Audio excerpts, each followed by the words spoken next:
Salam sehat, saya Dr. Banjar di Koja Trainer Channel.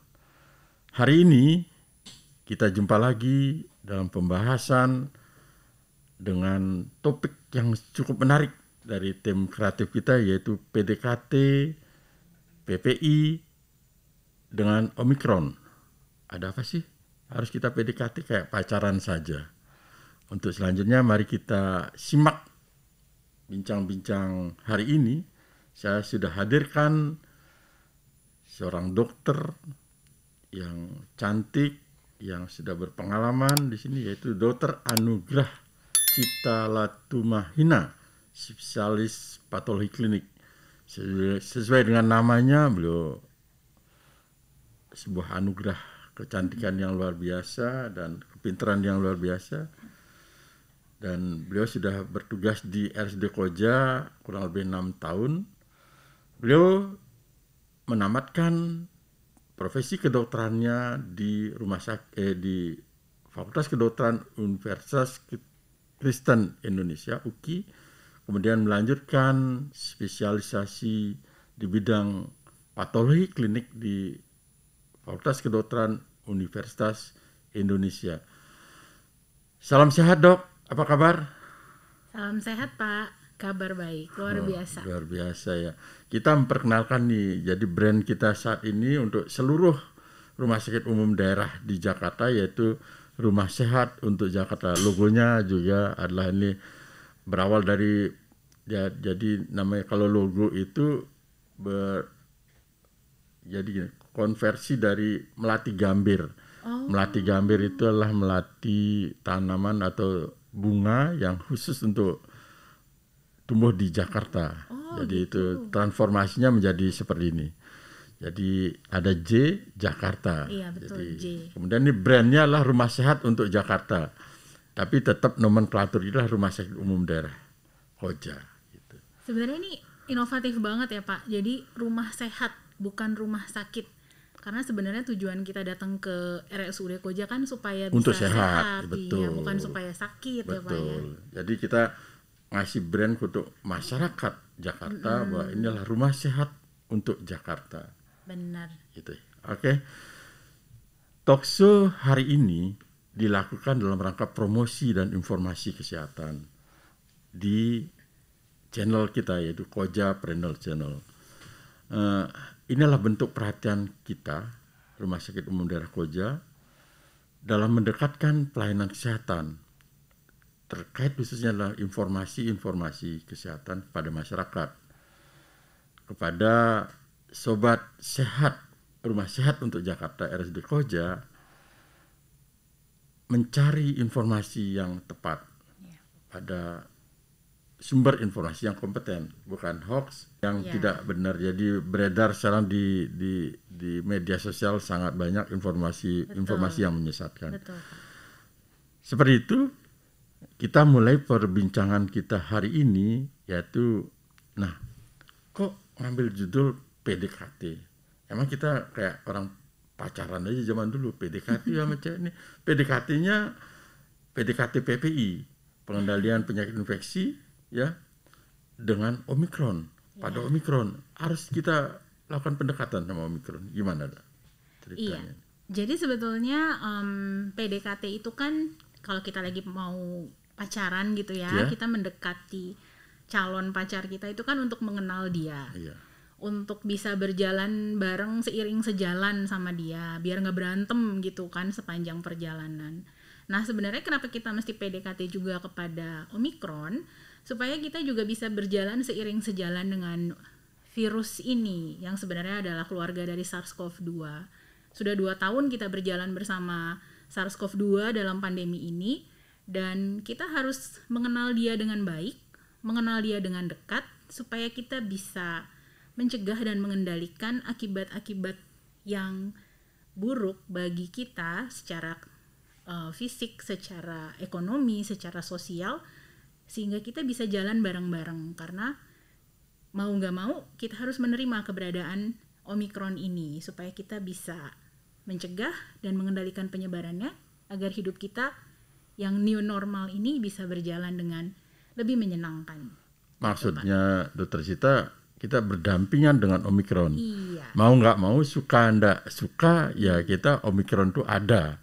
Betul. SARS-CoV-2, COVID-19, varian Omikron ini ya memang ada. Memang faktanya ada, fakta ada. Sehingga kita dengan mengenal, dengan mengetahui daripada varian ini, kita bisa prepare, bagaimana mencegah, bisa tidak saling mengganggu kalau berdampingan. Ya Omikron ada, tapi kita tetap sehat, produktif, berdaya. Hidup kita tetap berjalan dan kita bisa tetap produktif dan menikmati hidup walaupun Omikron juga berjalan bersama-sama dengan kita untuk waktu-waktu ini. Oke. Luar biasa ini tim kreatif kita membuat topik hari ini PDKT PPI. Kalau hubungan dengan PPI itu pencegahan penyakit infeksi gitu ya. Iya, pengendalian. Jadi PPI itu sebenarnya adalah salah satu program yang ada di Rumah Sehat untuk Jakarta di RSUD Koja, yaitu pencegahan dan pengendalian infeksi. Seperti kita tahu nih, Rumah Sehat untuk Jakarta artinya kan pasien yang datang ke rumah sehat ini inginnya sehat. Betul. Dan pada saat dia datang dia sudah membawa penyakit dari rumahnya gitu ya, sampai di sini dia ingin sehat. Nah, ketika dia tiba di Rumah Sehat RSUD Koja ini, kita tentu tidak ingin dia tambah sakit. Misalnya sakitnya karena ada infeksi terutama. Nah, itu yang dilakukan oleh kita di Rumah Sakit RSUD Koja ini, di Rumah Sehat RSUD Koja, untuk mencegah pasien-pasien kita dan mengendalikan agar mereka tidak infeksi. Nah, itu dalam skop kecil Pak di rumah sehat. Tapi kalau kita bicara skop yang lebih besar yang berkaitan dengan pandemi ini, betul, maka tugas dari tim pencegahan dan pengendalian infeksi memang adalah untuk memastikan agar bukan hanya pasien, tapi juga karyawan yang bekerja di rumah sehat untuk Jakarta RSUD Koja, dan juga masyarakat yang ada di sekitar kita, agar semuanya tahu bagaimana sih cara kita mencegah dan mengendalikan infeksi yang disebabkan oleh SARS-CoV-2, khususnya varian baru Omikron ini. Jadi makna daripada PDKT dengan Omikron ini adalah untuk memahami itu. Jadi bagaimana prepare kita, kesiapan kita berdampingan dengan Omikron ini. Baik pelanggan-pelanggan kita di Koja, bagian masyarakat umum, atau internal kita, internal RSUD Koja, Rumah Sehat untuk Jakarta RSUD Koja ini harus betul-betul sivitasnya harus juga terbebas, bisa berdampingan dengan ini gitu ya. Betul sekali Pak. Oke. Dok, kita bicara Omikron. Hari ini lagi viral-viralnya Omikron ini, artinya bagaimana eksponensial peningkatan kasusnya, karena kan di media sosial atau di berita-berita bahwa varian ini spreadingnya ya, penyebarannya yang begitu luar biasa, hampir 4-5 kali lipat daripada varian sebelumnya, yaitu varian Delta. Namun ya disampaikan bahwa varian ini tidak terlalu menimbulkan efek kesehatan yang luar biasa, tidak. Jadi lebih ringan gejalanya, lebih ringan yang dirasakan oleh penderita itu. Apa benar seperti itu? Bagaimana tentang Omikron, bisa dijelaskan Dokter Sita sedikit? Baik Pak. Jadi sebelum kita sampai di situ, saya itu pernah mendapat pertanyaan dari teman yang mengatakan tuh nggak apa-apa lah kalau kita terinfeksi Omikron, kan dia bukan COVID.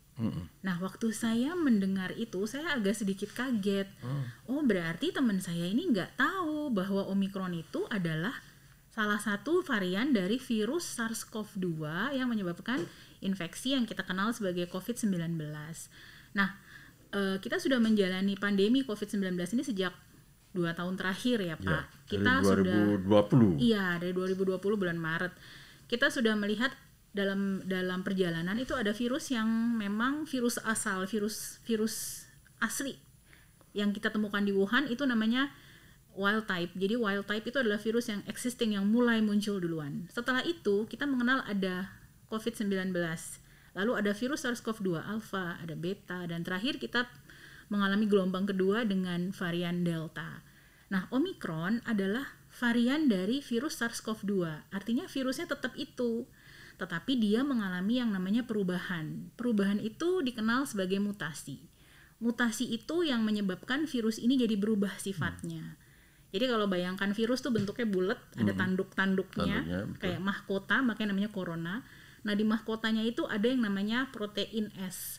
Protein S ini fungsinya untuk bisa dia masuk ke dalam sel kita manusia dan mulai menginfeksi. Sel targetnya, nyantol targetnya. Nyantol di hidung kita, terus turun ke saluran pernafasan kita. Nah mutasi pada protein S ini ditemukan pada hampir semua varian sebetulnya. Setiap varian. Iya. Cuma yang istimewa dari Omicron, kenapa kita harus kenal dia? Ternyata mutasi pada protein S pada varian Omicron itu banyak banget. Hampir bukan cuma 30, 1, 2. Berapa? 32 titik kan ya? Iya, banyak banget. Dan belum pernah ketemu yang sebanyak itu sampai saat ini. Oleh karena itu, dijadikanlah Omicron sebagai varian yang perlu kita perhatikan awalnya.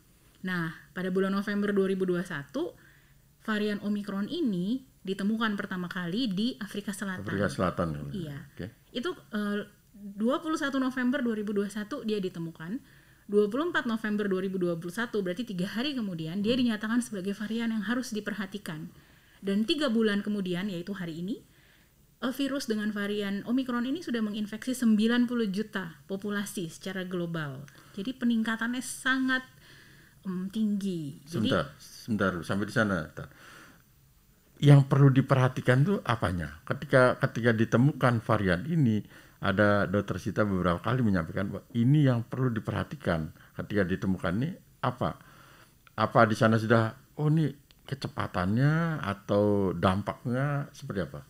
Kecepatannya, Pak. Oh, kecepatan dari sana sudah terdeteksi pada saat itu. Iya. Ketika ada mutasi sekian banyak daripada virus ini, kecepatannya dicurigai ini akan sangat kuat, cepat gitu ya. Iya, kecepatannya itu yang membuat organisasi kesehatan dunia dan berbagai rumah sakit jadi khawatir karena seperti yang tadi Bapak sudah sampaikan nih, dia lebih cepat daripada varian pendahulunya yang kita tahu Delta, 4-5 kali lebih cepat. Dan kecepatannya itu membuat orang itu satu rumah, satu kena, semua bisa kena. Bisa satu keluarga ya? Iya. Terus duduk sama-sama di sebuah coffee shop bersama sekumpulan teman dalam satu meja, satu kena, semua bisa kena. Dan itu sudah kita lihat sekarang mulai terjadi banyak yang kita temukan orang-orang dalam satu rumah menjadi positif bersama-sama. Jadi kecepatannya ini yang memang mengkhawatirkan. Oke, Dok. Dr. Sita, saya mengulang lagi mengingat tadi penjelasannya tadi bahwa ada namanya pandemi yang kita kenal awalnya kan COVID-19. Kalau kita bilang itu namanya COVID, nomenklaturnya COVID-19 gitu. Tapi sebenarnya kalau dari sisi etiologi penyebab itu adalah virus SARS-CoV-2. Betul. Ya. Jadi sobat rumah sehat untuk Jakarta, RSUD Koja, bahwa perhatikan COVID-19 adalah nomenklatur penamaan daripada pandemi ini ya, COVID-19. Kemudian penyebabnya yang sejatinya adalah virus SARS-CoV-2. Betul. Nah ini yang terjadi beberapa varian kan, ada varian Alpha gitu kalau nggak salah ya. Apa variannya Delta. Betul. Gamma ada nggak Gamma? Sebenarnya ada banyak varian Pak. Banyak ya. Tetapi yang menjadi varian of concern atau varian yang menjadi perhatian tuh hanya beberapa. Tapi ada banyak sekali yang menjadi varian-varian yang dalam pengawasan. Varian under monitoring istilahnya. Jadi nggak semuanya berbahaya. Jadi virusnya itu sebenarnya bermutasi menjadi banyak varian. Okay. Akhirnya sampai terakhirlah kita saat ini mengalami namanya varian Omicron. Varian Omicron yang tadi sudah dijelaskan oleh Dr. Sita bahwa varian ini di virusnya itu sendiri terjadi mutasi yang banyak ya. Belum pernah ditemukan sebanyak ini mutasi virus itu ya. Betul. Dok, kalau kita saya bicara mutasi itu kayak perpindahan pejabat tuh mutasi sini mutasi sana atau apa? Jadi kenapa dia virus harus bermutasi sih, Dok? Iya, baik. Apakah ada yang memutasikan loh? Pimpinannya virus itu memutasikan. Pindah. Gimana sih? Bapak pindah dari sini ke sana Iya. Sebenarnya mutasi itu ini, Pak. Mutasi itu adalah cara virus untuk bertahan. kita semua makhluk hidup dikaruniai Tuhan kemampuan bertahan. Jadi kalau ada tekanan, kita pasti akan mencari cara untuk bertahan. Nah, itu juga dialami oleh virus. Kalau dia mengalami tekanan, dia akan berubah supaya dia bisa berhadapan dengan tekanan yang datang dari luar. Tekanan apa sih yang membuat virus bermutasi? Pertama adalah ketika dia masuk ke dalam tubuh seseorang yang daya tahan tubuhnya lemah.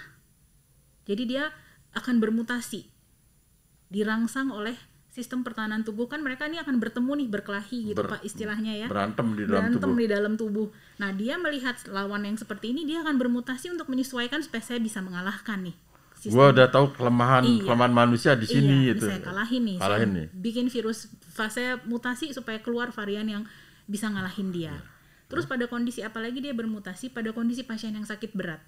Kalau pasien yang sakit berat itu kan ada begitu banyak istilahnya kayak peradangan yang hebat gitu Pak. Jadi badan kita tuh seperti mati-matian melawan. Nah, dia dilawan mati-matian, si virus ini berusaha untuk saya harus bisa ngalahin ini. Orang ini pertahanan dia. Jadi bermutasilah dia menjadi lebih kuat gitu lagi. Atau virus bermutasi ketika penyebaran sangat cepat. Penyebaran sangat cepat. Jadi waktu dia pindah begitu banyak orang terinfeksi, kan tiap orang beda-beda ya Pak. Nanti sampai sekian banyak terus dia pikir, oh saya harus bermutasi nih karena ini udah sekarang respon tubuhnya udah seperti ini, saya harus bisa ngalahin orang lain lagi gitu. Mutasi lagi. Nah, itu salah satu yang dikhawatirkan dengan varian Omikron karena mutasi itu bisa terjadi ketika penyebarannya terlalu cepat. Jadi 3 hal itu bisa bikin virus bermutasi, which is virusnya nggak salah, dia hanya ingin hidup. Sama seperti kita semua ingin hidup. Jadi dia juga beradaptasi sama kita dengan cara mutasi. Nah, mutasi ini menyebabkan, jadi mutasi itu di tingkat genetiknya, jadi di intinya dari virus itu. Virusnya bermutasi. Nanti kalau intinya mutasi, pada saat nongol ke permukaan, keluarnya juga jadi berbeda. Sehingga ketika dulunya seseorang bisa mengenali virus ini dari jauh, karena dia berubah bentuk, nggak kenal lagi. Jadi itu yang menjadi berbahaya ketika virus bermutasi gitu. Luar biasa itu tercipta. Jadi sobat sehat, rumah sehat untuk Jakarta, itu penjelasan dari Dr. Sita, seorang patologi klinik di RSUD Koja. Kalau begitu, nah program vaksinasi ini terkait dengan mutasi-mutasi bermanfaat nggak Dok? Jadi kan sekarang pemerintah lagi menggalakkan vaksinasi booster. Nah, sebelum masuk pertanyaan itu, ada istilah vaksinasi, ada istilah imunisasi. Bisa nggak kita imunisasi COVID dulu? Jarang saya dengar, tapi vaksin booster dulu. Nah, apa sih beda vaksinasi dan imunisasi Dok? Iya. Jadi kalau saat ini kan kita vaksinasi itu diberikan kepada kita kan belum pernah punya pengalaman dengan virus ini. Kita belum pernah kenalan. Jadi dia sesuatu yang baru yang masuk, yang mengancam. Jadi kita mesti melindungi diri kita ya tadi dengan vaksinasi. Kalau imunisasi per definisinya akan berbeda sekali. Tetapi pada prinsipnya itu sama, memberikan kekebalan kepada kita. Nah, vaksinasi, tadi Bapak tanya nih, jadi kita ngapain divaksin gitu ya? Betul. Nah, sampai sejauh ini WHO masih menyatakan bahwa vaksin yang beredar di dunia efektif terhadap varian terbarunya SARS-CoV-2 yaitu Omikron. Jadi tetap aja kita perlu divaksin. Sampai saat ini vaksin masih efektif. Kalau suatu saat nanti tidak efektif, itu belum ada indikasi ke arah sana. Jadi tetap saja semua yang ada ini, vaksin yang ada harus kita ikutin programnya karena dia efektif untuk melindungi kita dari terinfeksi berat.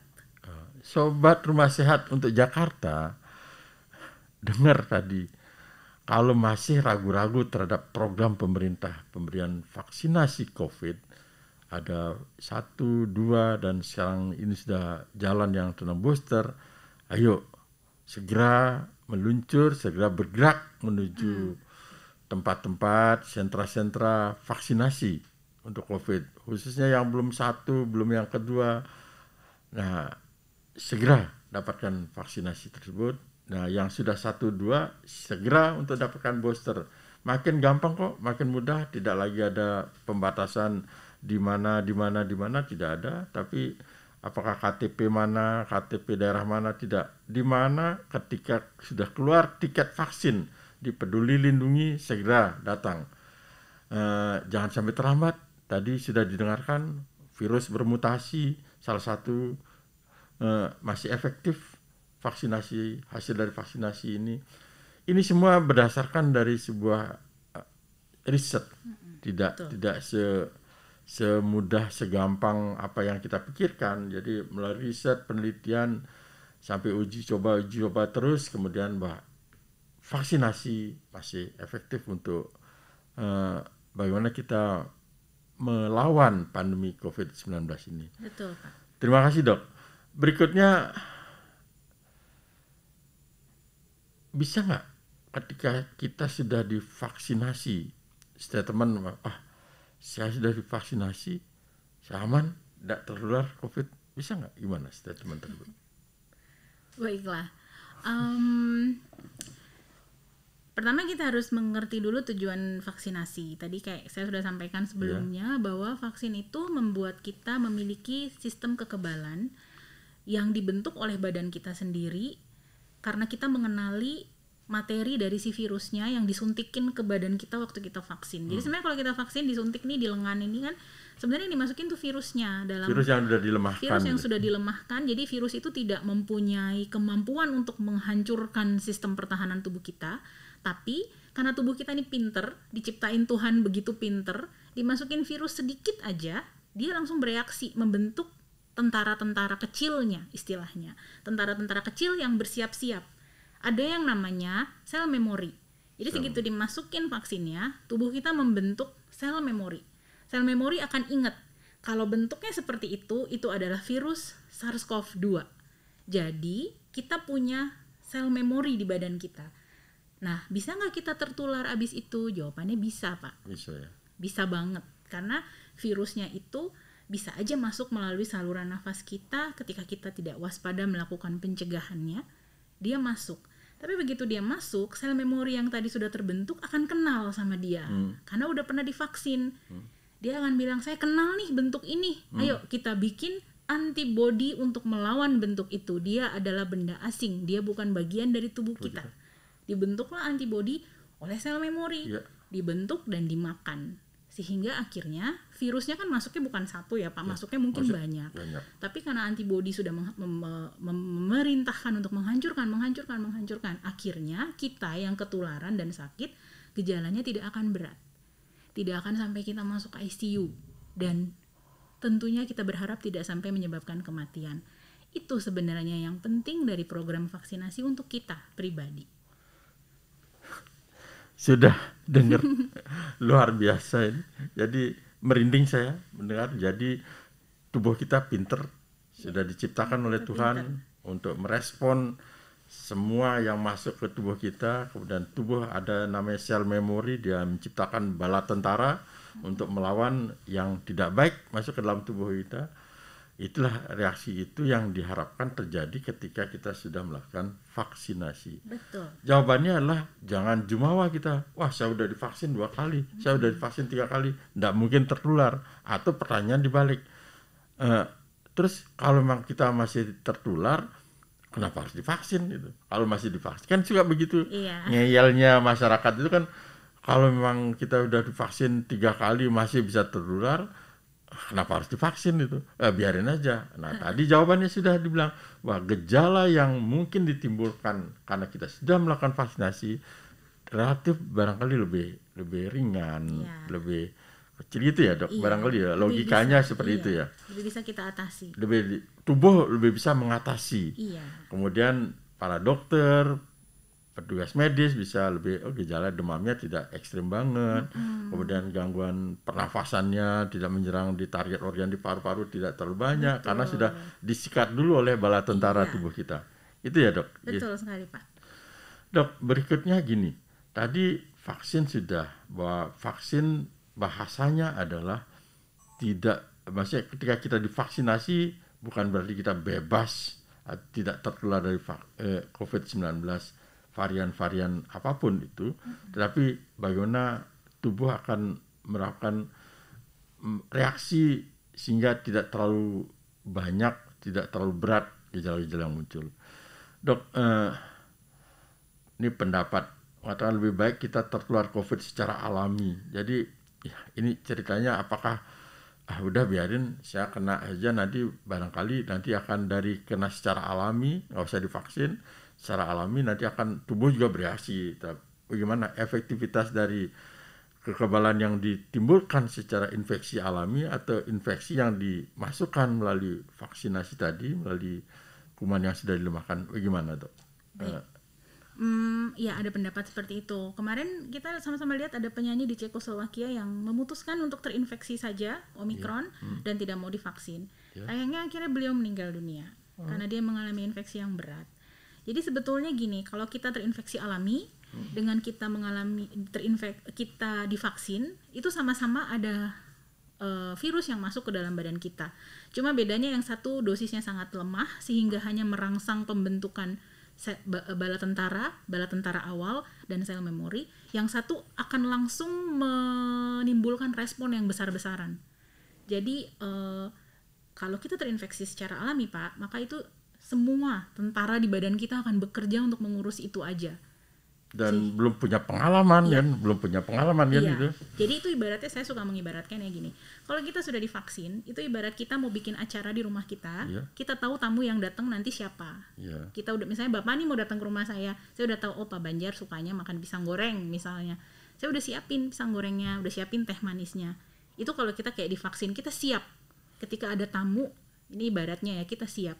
Tapi kalau enggak, itu ibaratnya kita lagi hari Minggu duduk di rumah tenang-tenang, tiba-tiba datang 50 orang mau makan semuanya. Terus kita bingung, kita nggak punya makanan, kita nggak punya minuman, jadi kita kalang kabut. Itu yang terjadi pada tubuh kita ketika kita terinfeksi dengan sesuatu yang nggak kita kenal. Kita berusaha untuk mengatasi infeksi itu. Lini 1 gagal, lini 2 gagal, lini 3 gagal, bisa sampai ke kegagalan seluruh organ kita. Jadi kalau kita terinfeksi alami, kita punya risiko menjadi sakit berat, kita punya risiko masuk ICU, dan kita punya risiko kematian. Dan kita mengalami itu pada bulan Juli kemarin. Varian Delta itu. Iya, teman-teman tentu masih ingat bagaimana rasanya ketika tiap hari kita mendengar berita duka di mana-mana, di WA group dan di mana-mana, itu kita merasa itu berat. Nah itu pada saat itu program vaksinasi sudah berjalan ya Pak. Dan teman-teman yang sudah divaksin itu lebih bagus outcome-nya kalau terinfeksi dibandingkan yang belum. Dan secara ilmiah itu juga sudah diteliti dan dibuktikan. Jadi ya terinfeksi alami mungkin bisa memberikan respon tubuh antibodi yang banyak. Tapi apakah kita bisa selamat melewatinya? Itu yang jadi pertanyaan penting. Masalahnya mendadak ini kan. Kalau alami itu kan mendadak, berapa dosisnya kita nggak tahu, berapa jumlah virusnya yang masuk itu kita nggak tahu. Dan kita tubuh nggak siap. Ya, itu yang sobat Rumah Sehat untuk Jakarta RSUD Koja. Itu penjelasan dari seorang dokter patologi klinik yang sudah bertugas selama 6 tahun di Koja. Artinya sobat sehat Koja bahwa mari kita waspada tetap dengan varian Omikron dari COVID-19 ini. Jangan pernah kita sombong, jangan pernah kita jumawa, tetap. Nah makanya judul hari inilah PDKT, pendekatan kepada secara PPI dengan Omikron, agar kita paham bisa hidup berdampingan. Karena tadi saya bilang Omikron tuh faktanya ada saat ini, sedang lagi naik kasusnya di Indonesia, khususnya di Jakarta. Dengan penjelasan ini mudah-mudahan sobat Rumah Sehat untuk Jakarta RSUD Koja bisa memahami lebih baik.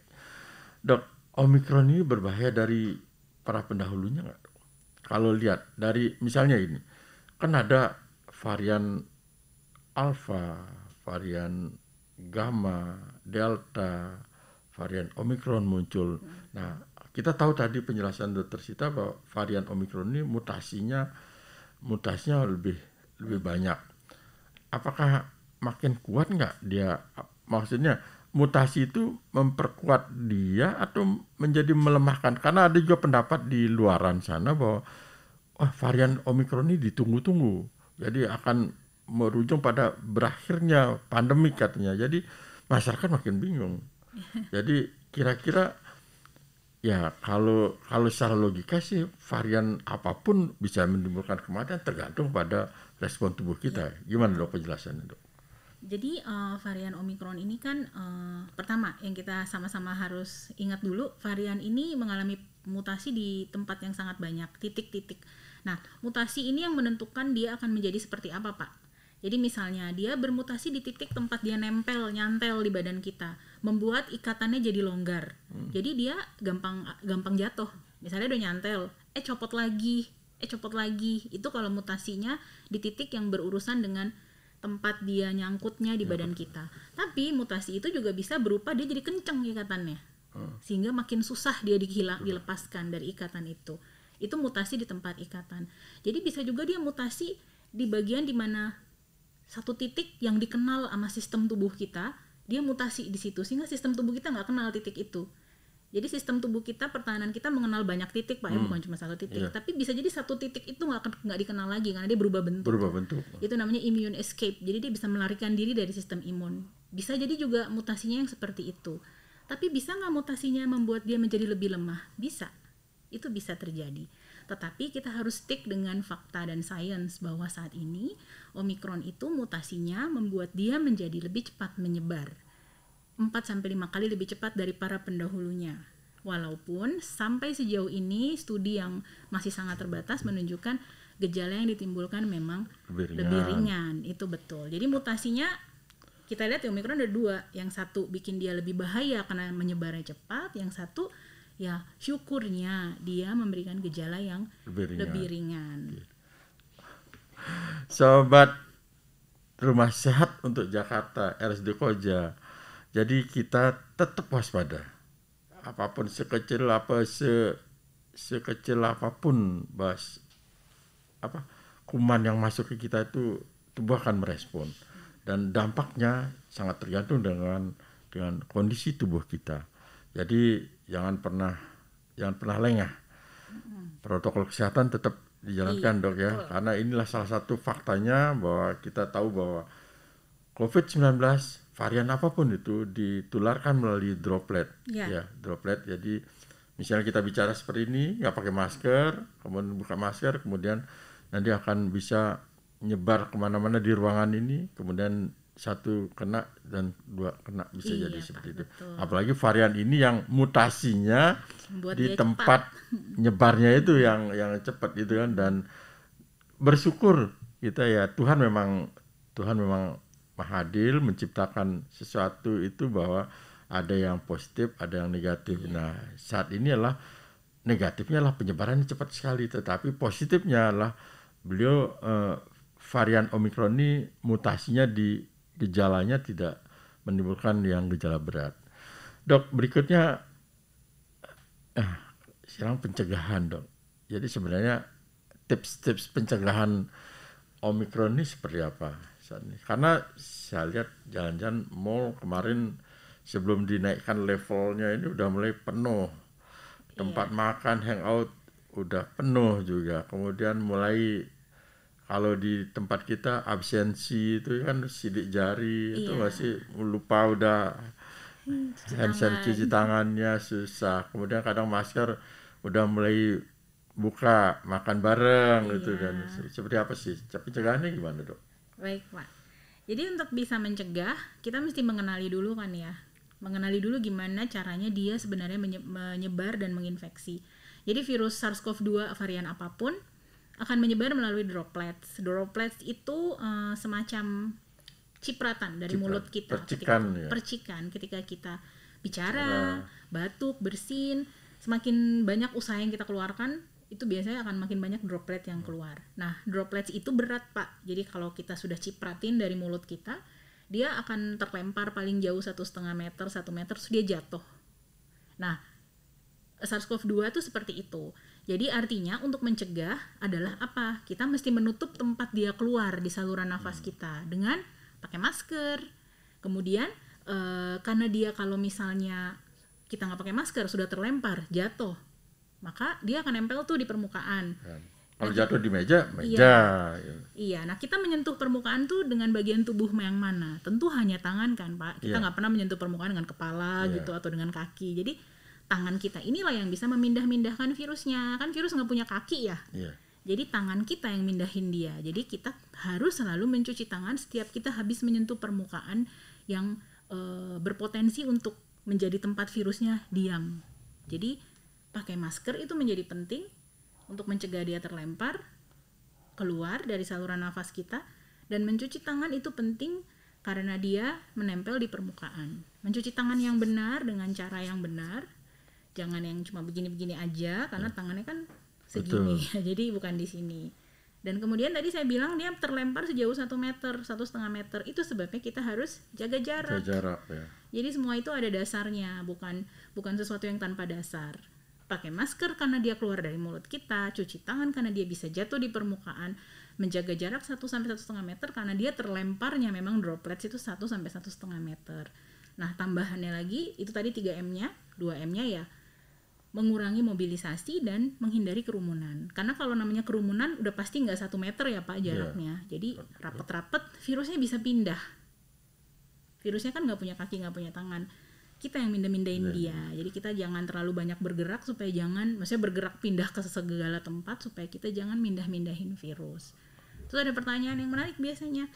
Kalau saya pakai masker kan saya terlindungi. Kalau dia nggak pakai masker nggak apa-apa dong. Nah itu salah banget. Kalau dia nggak pakai masker, berarti bisa jadi dia punya virus nih di saluran nafasnya, dan dia ngomong sama kita muncrat-muncrat itu, terciprat ya dalam percikan.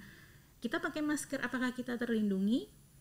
Ya sekitar 30% terlindungi, tapi selebihnya kita tidak terlindungi, karena bisa aja dia muncrat dan sampai juga ke kita. Muka kita, karena kan masker nggak menutupin seluruh tubuh kan. Jadi kita tuh nggak boleh sungkan menegur orang yang nggak pakai masker. Misalnya sobat sehat koja nih ngelihat orang di internet gitu di kasir nggak pakai masker, boleh diingatkan baik-baik, Bu, tolong pakai maskernya. Apalagi kalau di depan ada tulisan nih misalnya wajib memakai masker. Karena pandemi ini tanggung jawab kita bersama, bukan tanggung jawab Rumah Sehat untuk Jakarta, bukan tanggung jawab pemerintah, bukan tanggung jawab dinas kesehatan, ini tanggung jawab kita bersama. Peran kita dalam hal-hal kecil seperti itu aja sebenarnya. Dok, ada satu lagi ini. Tadi kan tentang bahwa ditularkan melalui droplet. Apakah ada isu bahwa sudah melayang-layang di udara? Nah, kalau tadi kan penjelasannya kan bahwa ketika nyipratin melalui droplet itu kan ada faktor airnya di sana ya, berat sehingga bisa terlempar paling 1,5 meter. Tapi kalau dia jatuh di permukaan yang meja atau rel di mall di mana itu kan bisa kesentuh dan lain sebagainya itu. Sehingga tadi harus cuci tangan yang sering. Apa benar nggak bisa sudah melayang-layang di udara bebas? Oke. Virus ini bisa melayang di udara pada prosedur medis yang khusus. Misalnya yang paling gampang yang teman-teman sobat sehat semua tahu adalah ketika dilakukan swab di hidung untuk pengambilan sampel. Itu pada saat itu ada dimasukin semacam seperti cotton bud ya, kalau teman-teman tahu itu kan dikorek. Berarti kan virusnya yang lagi diem-diem di situ diganggu karena dia terlempar keluar dari hidung. Nah itu dia melayang. Tapi nanti dia akan jatuh. Tetap juga berat ya. Tetap pada akhirnya dia nanti akan jatuh. Tapi pada tindakan medis seperti itu bisa membuat virusnya melayang. Ya itu sebabnya pada kasus-kasus di rumah sakit teman-teman bisa lihat nanti tenaga kesehatan tuh pakai maskernya berbeda karena virus itu bisa melayang pada beberapa tindakan khusus. Tapi kalau di mall tuh virus bisa melayang-layang nggak? Sejauh ini sih tidak. Tetapi hati-hati kalau lingkungannya terlalu tertutup, orangnya banyak, biasanya kan pengap ya. Kalau pengap orang cenderung akan nurunin maskernya karena mencari udara ya normal ya. Nah pada saat seperti itulah maka bisa jadi kalau dia batuk atau bersin, virus yang keluar berbentuk droplet kalau jumlahnya banyak ya dia bisa ngambang-ngambang dulu karena terlalu pengap ya, baru dia jatuh. Jadi tata udara yang tidak bagus bisa membuat virusnya seperti kayak tidak langsung keluar jatuh ya. Tapi kayak slow motion gitu Pak, keluar pelan-pelan. Karena partikelnya terlalu padat ya. Iya, jadi berlomba untuk jatuh gitu. Jadi maksudnya tidak ada beda pencegahan atau bagaimana mencegah penyakit virus atau COVID-19 varian Omicron dengan varian-varian lain, tidak ada yang bedanya, sama aja ya dok? Iya, tidak ada perbedaan Pak, sama saja. Pencegahannya tetap 5M dan vaksin. Sobat Rumah Sehat untuk Jakarta, RSUD Koja, jadi intinya adalah tidak ada perubahan kebijakan terkait dengan pencegahan penyebaran virus COVID-19 varian Omicron dengan varian-varian yang lainnya, yaitu lakukan 5M. Yaitu pertama adalah pakai masker yang benar, masker yang pas di muka kita, jangan sembarang terlalu longgar, jatuh terus, dan ya, ada masker terlalu ketat juga kadang-kadang sampai flashing karena ketekan, jadi nggak nyaman juga, sehingga berusaha untuk memperbaiki terus masker tersebut. Yang kedua adalah menjaga jarak. Jadi tadi dibilang 1,5 meter minimal. Ini udah 1,5 meter kita ya, udah. Kita udah pakai masker semua ya. Jadi harus masker. Jadi kemudian jaga jarak, kemudian mencuci tangan. Mencuci tangan tuh barangkali Dokter Sita nih, karena beliau adalah ketua PPI di Koja, bisa jelaskan pada sobat rumah sehat untuk Jakarta, RSUD Koja, terkait dengan cara mencuci tangan yang benar. Kan kita suka bawa hand sanitizer, gini aja. Nah sebenarnya yang kayak gimana yang bisa betul-betul sobat rumah sehat untuk Jakarta dipahami kenapa harus melakukan itu. Baik, mungkin kalau sobat sehat abis nonton podcast ini bisa ke kamar mandi, ambil odol, taruh deh odol di tangannya, terus coba cuci tangannya, ini odolnya di sini nih ya, terus coba cuci tangannya cuma gini. Apakah odolnya sampai ke sini? Pasti enggak. Tapi coba cuci tangan begini. Ini yang pertama, kita ratain odolnya. Diratakan ya. Odolnya nih, ini mah odol nih. Habis itu ini 4 kali punggung tangan ya, 4 kali. Pindah lagi punggung tangan. Ini bayangkan ada odolnya ya di tangan. Kalau bisa sela-sela ini masuk ya. Iya. Ya, betul. Kemudian ini kita lakukan seperti ini. Ini lagi balik sini. Lalu ini langkah berikutnya, diputer begini, dikunci, ini 4 kali masing-masing. Lalu ini kayak starter motor, sobat sehat, dengan kalau starter motor gini ya. Perhatikan ya. Pindah lagi yang ininya. Ini ya. Dan terakhir ini dia. Kuku ini untuk kuku ya. Ujung jari. Ujung jari untuk kuku ya. Jadi kukunya harus pendek. Pendek ya. Jadi ujung jari kiri kanan. Nah, coba pakai odol di rumah. Lihat deh, kalau dengan 6 langkah itu pasti semua tangannya putih. Semua tercover ya, putih ya. Nah, semua tangan putih itu artinya si hand sanitizer kena ke seluruh bagian tangan. Jadi semua virus dan kuman yang ada di sini mati pada saat itu. Tapi kalau teman-teman cuma begini, atau teman-teman cuma begini, sininya pasti nggak kena. Sininya pasti nggak kena. Jadi virusnya masih ada di sini, dan virus bukan hanya virus, bakteri dan lain-lain ada di sini. Dan kalau dia nggak mati, artinya cuma satu, dia berkembang biak semakin banyak. Dan kita mempunyai kontribusi untuk menyebarkan virus tersebut. Betul. Sobat rumah sehat untuk Jakarta, RSUD Koja, itu odol itu tadi cuman cara untuk jadi sebuah gini apa, dummy. Kalau kita melihat apakah proses tadi yang disampaikan bagaimana meratakan seluruh hand sanitizer kita, kemudian punggung 2 kali, 4 kali kiri kanan, kemudian sela-sela jari, kemudian mengunci ini, melakukan ini, gosok ini, kemudian bagaimana menggosok ini seperti ini dan ini, dan kemudian ujung jari. Dan ini dengan odol bisa kita melihat bahwa ini akan putih semua. Betul. Tetapi bukan, nanti jangan salah, sobat rumah sehat Jakarta, untuk Jakarta, RSUD Koja nanti kemana-mana bawa odol, kemudian melakukan ini salah nanti. Jadi tetap pakai hand sanitizer, atau di rumah kalau ada tempat wastafel untuk cuci tangan dengan sabun ya, prosesnya juga begitu. Itu kalau satu lagu, putaran lagu apa, Happy Birthday to You itu 2 lagu, dua cycle ya, iya, 2 cycle kita nyanyikan sambil cuci tangan. Kalau kita lakukannya benar, maka pas Happy Birthday to You di lagu kedua selesai, cuci tangan kita selesai sampai bagian yang terakhir yang ini. Udah sampai terakhir. Iya. Jadi itu jamin bahwa itu tangan kita bersih. Benar. Nah, tidak menjadi kontributor untuk menyebarkan virus. Betul. Dok, pertanyaan berikutnya ini, Dok. Berapa kali kita dengar bahwa masa isolasi yang orang yang terinfeksi COVID-19 lebih pendek dari sebelumnya. Nah, terkait dengan isolasi, Dok. Sekarang ada kebijakan kalau nggak salah 10 hari, ada dipendekin, atau isolasi mandiri di rumah.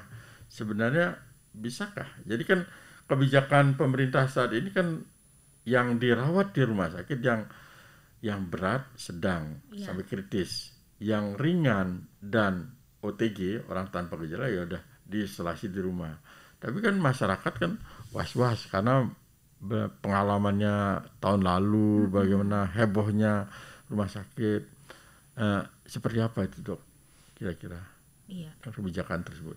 Baik Pak, jadi kalau saya sih akan berbicara dari sisi keilmuannya. Jadi sobat sehat rumah sehat untuk Jakartanya RSUD Koja mesti tahu dulu bahwa isolasi itu tujuannya sebenarnya adalah bukan hanya untuk kita supaya bisa istirahat dan pulih, tapi juga untuk mencegah virusnya menyebar. Mengerti dulu hal itu supaya virusnya jangan menyebar. Nah, virus itu menyebar ketika dia masih hidup dan berkembang biak. Kalau virus sudah tidak berkembang biak, dia tidak akan menyebar. Nah, virus itu berkembang biaknya pada hari keberapa sih sejak kita terinfeksi? Nah, penelitian mengatakan virus berkembang biak itu terutama pada hari ke-3 sampai hari ke-6. Berkembang biak pada hari 3, hari ke-6. Sejak kita mengalami gejala, Pak. Jadi, sejak kita mulai merasa nggak enak badan, meriang-meriang, sakit menelan mungkin. Nah, itu hari 1. Hari ke-3 sampai hari ke-6, virusnya masih berkembang biak dengan cukup banyak sehingga potensi menularin ke orang tuh masih besar. Oleh karena itulah kita isolasi itu sebaiknya sampai hari ke-10.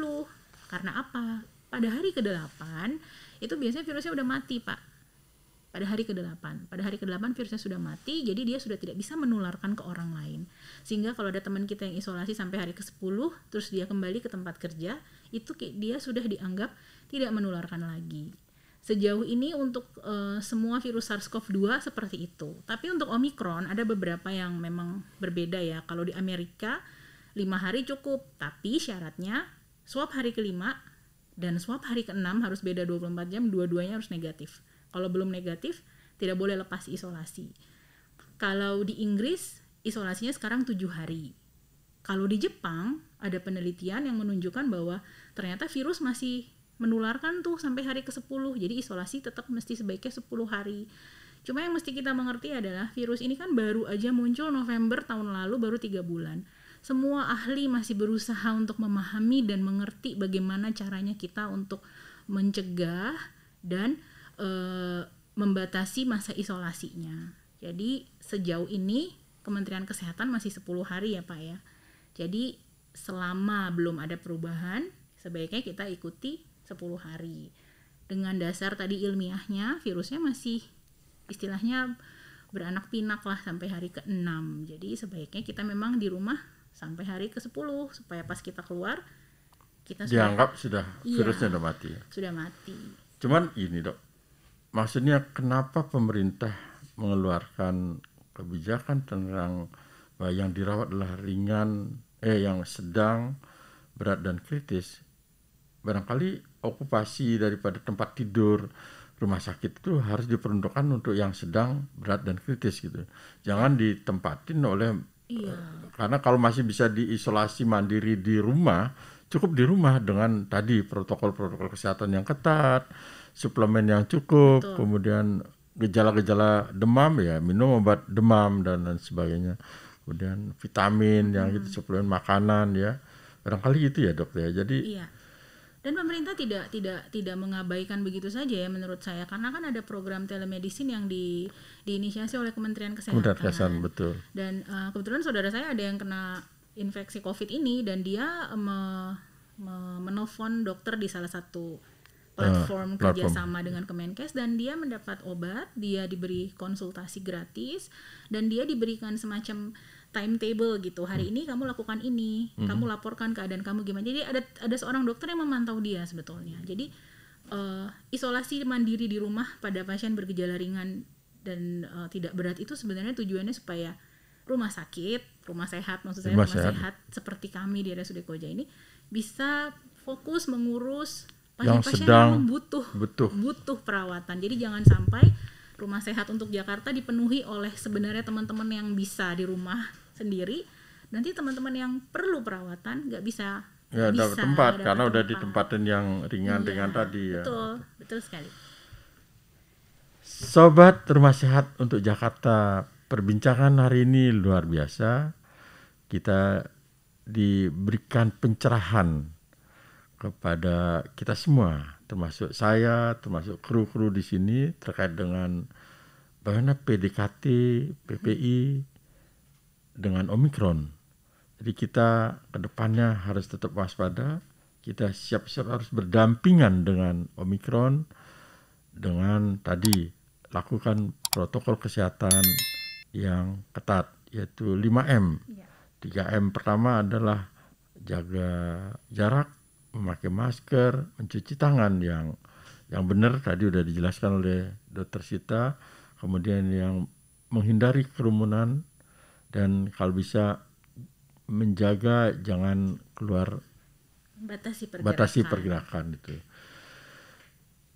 Sobat Rumah Sehat untuk Jakarta, sampai di sini perbincangan kita. Saya Dr. Banjar di Koja Trainer Channel. Salam sehat.